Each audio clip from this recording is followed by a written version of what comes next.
Hello, and welcome to Afternoon Tea with Karen and FOGO bins, which appear to be more about separating your landfill to send to the incinerator that hasn't been built yet than collecting our refuge for compost.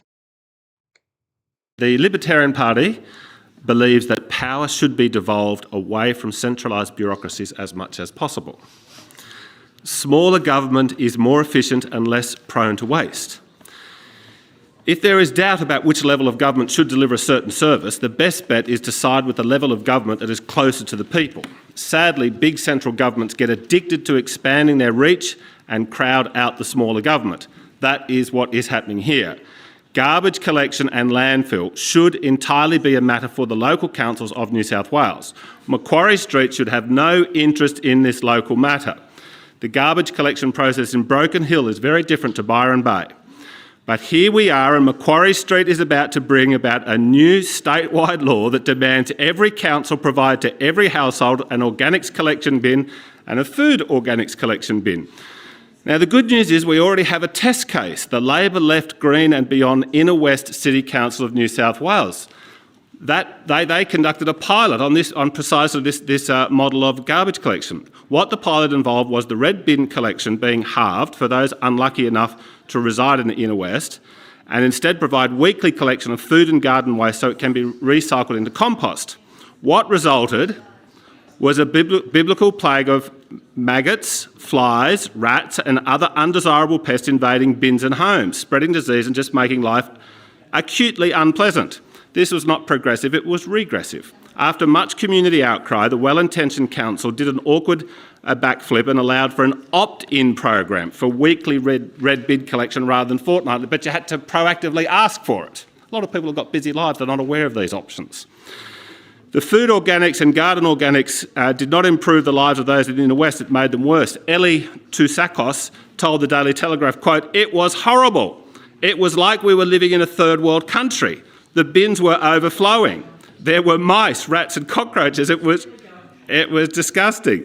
Now the minister, I'm glad she's here. Now, I understand she lives in the inner west. I used to be very good.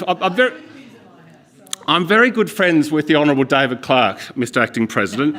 Before I came, David's been like a father to me for 30 years, and he told me, he gave me a little tutorial before I came to this place. He said, "John, Penny Sharp," he said, "you won't agree with one thing that she stands for, but she's impossible not to like." And David's a pretty tough guy. And it's true. It is true. But, Minister, this is wrong. And I would love to know, Minister, as a resident of the Inner West, we'd love to hear your personal experience. Did we opt back into the weekly rather than the fortnightly? Anyway, now back to business. Now the Minister wants to expand and mandate the program statewide to solve an apparent landfill shortage. Now, I am staggered, Mr Deputy President, that in Australia that we have a landfill shortage. Obviously, this is inept government because it's not like there's a shortage of space.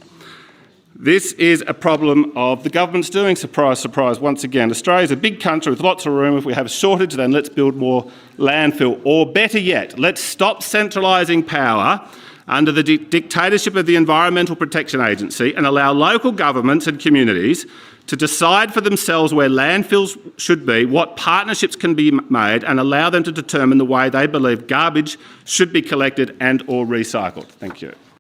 So, from Geelong Council, advocacy against Laura Incinerator continues. This is in the news because there's developers around the proposed site that are taking this to court because they don't want it built there. It's probably still going to get built, but somewhere else. There's 5 being built in Victoria, so there's probably 15 getting built in New South Wales. It's where your landfill's going to go.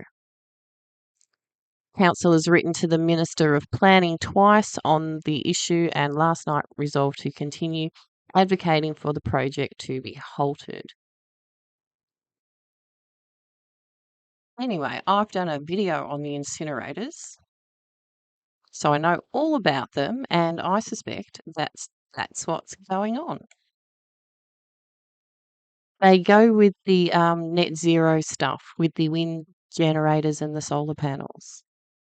And they come from China. Anyway, that'll do. See you later. Bye.